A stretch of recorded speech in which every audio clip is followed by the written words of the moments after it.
সুপ্রিয় দর্শক, স্বাগত জানাচ্ছি। মধ্যপ্রাচ্যের আকাশে বারুদের গন্ধ ছাপিয়ে এখন নতুন সমীকরণ মেলাতে অঙ্ক কষছেন বিশ্ববাসী।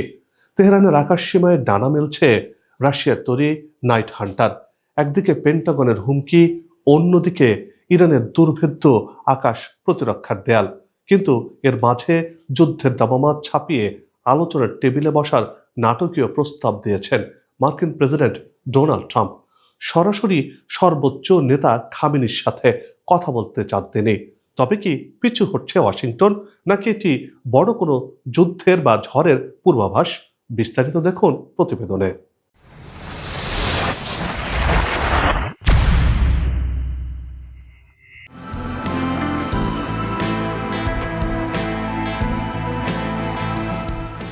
গেল কয়েক মাস ধরে দুই দেশের মধ্যে উত্তেজনা ধারাবাহিকভাবে বেড়েছে।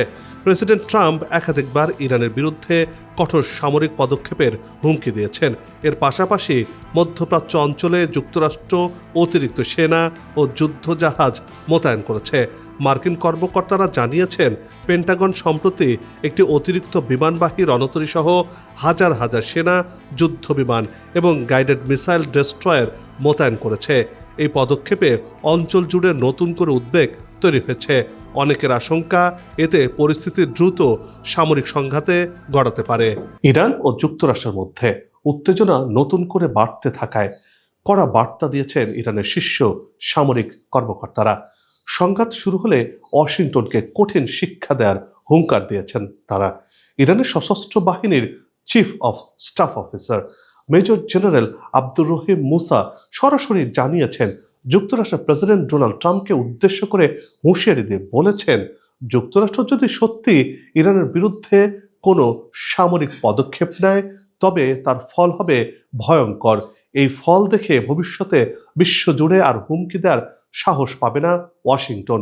তিনি যুক্তরাষ্ট্রের প্রেসিডেন্ট ডোনাল্ড ট্রাম্পকে ইঙ্গিত করে প্রশ্ন তোলেন, যদি সত্যি যুদ্ধের প্রস্তুতি নিয়ে থাকে তারা, তবে একই সঙ্গে আলোচনার কথা কেন বলা হচ্ছে? তার ভাষায় এটি প্রমাণ করে যে যুক্তরাষ্ট্রের অবস্থান অস্পষ্ট ও দ্বিমুখী।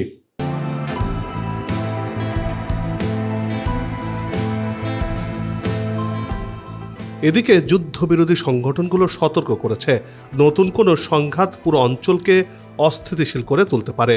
তাদের মতে সামরিক পদক্ষেপের বদলে কূটনৈতিক পথেই একমাত্র কার্যকর সমাধান। এই উত্তেজনার মাঝেই সম্প্রতি ইরান ও যুক্তরাষ্ট্রের মধ্যে পরোক্ষ পারমাণবিক আলোচনা অনুষ্ঠিত হয়েছে মাস্কাট শহরে। আলোচনায় মধ্যস্থতাকারীর ভূমিকা পালন করে ওমান। দুই দেশের প্রতিনিধিদের মধ্যে পরবর্তী দফা আলোচনা অনুষ্ঠিত হওয়ার কথা রয়েছে জেনেভায়। কূটনৈতিকরা মনে করছেন, এই বৈঠকে নির্ধারিত হতে পারে উত্তেজনা কমবে নাকি পরিস্থিতি আরও জটিল হয়ে উঠবে। একদিকে চলছে আলোচনা, অন্যদিকে বাড়ছে চাপ ও পাল্টা বার্তা। ঠিক এই পরিস্থিতিতেই তেহরান স্পষ্ট করে দিল, নতুন কোনো পরমাণু সমঝোতা সফল করতে হলে শুধু ইরানকে নয়, ছাড় দিতে হবে আমেরিকাকেও। সম্প্রতি আমেরিকা ও ইরানের কর্মকর্তাদের মধ্যে প্রথম দফার আলোচনা শেষ হয়েছে, যেখানটাতে ওমানে। দ্বিতীয় দফার বৈঠক হতে পারে এ সপ্তাহে জেনেভাতে, যেখানে উপস্থিত থাকতে পারেন মার্কিন প্রেসিডেন্ট ডোনাল্ড ট্রাম্পের বিশেষ দূত স্টিভ উইটকফ। বৈঠকের আগেই ইরানের অবস্থান স্পষ্ট করে দিয়েছেন দেশটির শীর্ষ কূটনৈতিক হামিদ খান বারি। তিনি বলেছেন, অতীতের অভিজ্ঞতা থেকেই এবার তেহরান সতর্ক অবস্থানে রয়েছে। তার কথায়, কোনো নতুন চুক্তি টেকসই করতে হলে দুই দেশেরই অর্থনৈতিক লাভ নিশ্চিত করতে হবে। শুধু নিষেধাজ্ঞা তুলে নেওয়া নয়, বাস্তবে বিনিয়োগ ও বাণিজ্যিক সুযোগও দিতে হবে আমেরিকাকে।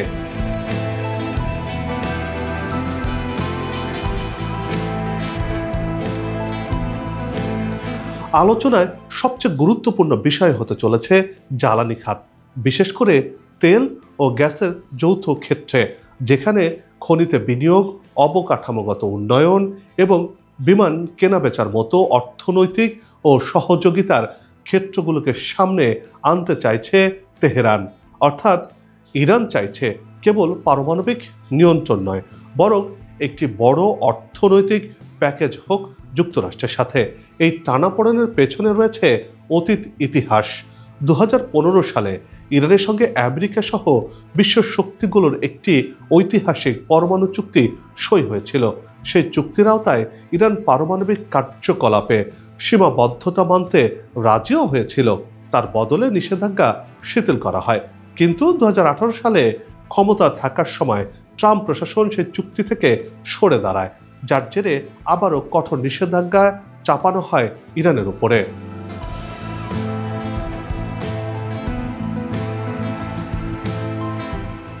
এবার তারা কোনো প্রতিশ্রুতি লিখিত ও কার্যকর নিশ্চয়তা ছাড়া মানতে নারাজ। তেহরানের স্পষ্ট বার্তা, একতরফা চাপ নয়, পারস্পরিক লাভের ভিত্তিতেই হবে সমঝোতা। অন্যদিকে আমেরিকার তরফেও কঠোর সুর বজায় রয়েছে। মার্কিন পররাষ্ট্রমন্ত্রী মার্ক রুবিও বলেছেন, ইরানের সঙ্গে সমঝোতা সহজ হবে না। তবে তিনি জানিয়েছেন, ট্রাম্প প্রয়োজনে ইরানের সর্বোচ্চ ধর্মীয় নেতা আয়াতুল্লাহ আলী খামেনির সঙ্গেও সরাসরি আলোচনায় বসতে প্রস্তুত রয়েছেন। এদিকে আলোচনার পাশাপাশি চাপের কৌশলও চালিয়ে যাচ্ছে ওয়াশিংটন। পশ্চিম এশিয়ায় এরই মধ্যে দুটি মার্কিন রণতরী মোতায়েন করা হয়েছে, জানিয়ে নতুন করে উত্তেজনা সৃষ্টি হয়েছে।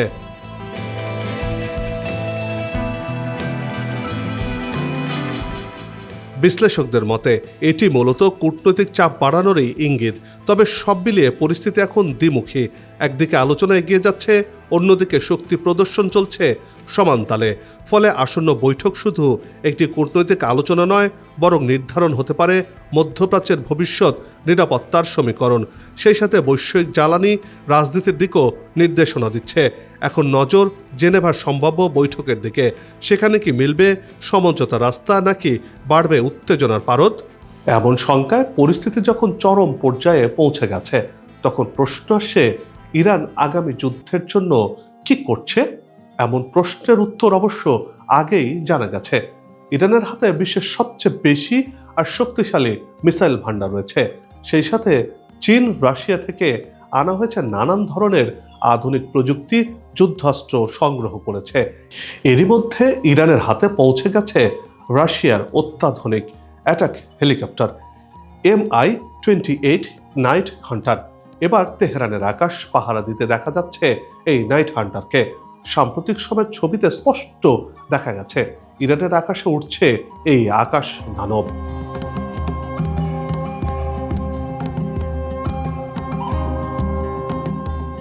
প্রশ্ন হচ্ছে, এটি কি ইরানের সেনাবাহিনীতে শুধুই একটি হেলিকপ্টার সংযোজন, নাকি মধ্যপ্রাচ্যের আকাশ যুদ্ধে এক নতুন অধ্যায় শুরু?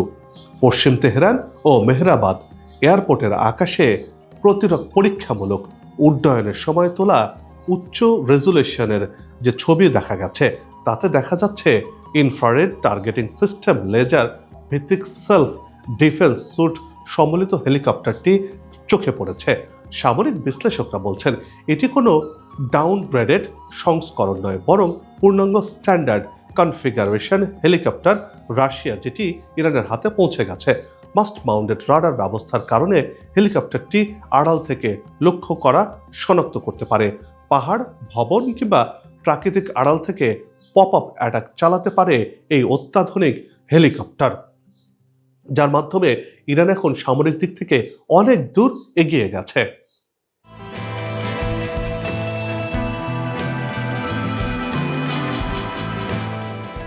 স্বল্প পালার আকাশ প্রতিরক্ষা ব্যবস্থার বিরুদ্ধে টিকে থাকা সক্ষমতা অনেক বেশি রাশিয়ার তৈরি সর্বাধুনিক এই হেলিকপ্টারটি রয়েছে। রাতের অভিযানও বেশ কার্যকর এই হেলিকপ্টার।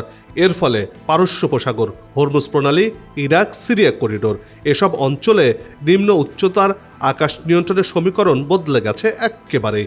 বিশ্লেষকদের মতে ড্রোন টু হেলিকপ্টার সক্ষমতা তৈরি হলে লক্ষ্য শনাক্ত ও আঘাতের সময় কমে যাবে, বাড়বে প্রাণঘাতী সক্ষমতা।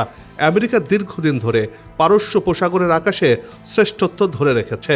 নতুন এই সংযোজন এই অঞ্চলে মার্কিনীদের আধিপত্যকে চ্যালেঞ্জ তৈরি করেছে, কারণ এটি কম উচ্চতায় ক্লোজ এয়ার সাপোর্ট ও এন্টিয়ার আর্মার যুদ্ধে বড় চ্যালেঞ্জ তৈরি করে দিতে পারে। বিশেষ করে উপকূলীয় অভিযানে বিশেষ বাহিনীর অনুপ্রবেশ প্রতিরোধ ও সীমিত সংঘাতে দ্রুত প্রতিক্রিয়া দেখাতে পারে এই হেলিকপ্টারটি। উন্নত রাডার থাকায় এটি আমেরিকার হেলিকপ্টার বা ড্রোন অপারেশনের জন্য ঝুঁকি বাড়াবে, সেটি নিশ্চিত বলা যায়। আর যদি এটি ইরানের ড্রোন সক্ষমতার সঙ্গে যুক্ত হয় তবে এটি সেন্সর টু শুটার চেইন তৈরি করবে, যেখানে লক্ষ্য নির্ধারণ করবে ড্রোন আর আঘাত করবে হেলিকপ্টার। অর্থাৎ এটি সরাসরি সুপার পাওয়ার মোকাবেলা না করতে পারলেও আঞ্চলিক প্রতিরোধ সক্ষমতা বা ক্ষমতা বাড়ানোর এক কার্যকর মাধ্যম, যার মাধ্যমে সামরিক দিক থেকে ইরান আরও নতুন উচ্চতায় পৌঁছে গেল। আর তাই আগামীতে ইরানে হামলা চালাতে গেলে বা হামলা চালাতে চাইলে 10 বার ভাবতে হবে মার্কিন যুক্তরাষ্ট্রকে। এখন প্রশ্ন, ইরান যুক্তরাষ্ট্র সংঘাত কি আলোচনার টেবিলে নাকি যুদ্ধের ময়দানে ফয়সালা হবে?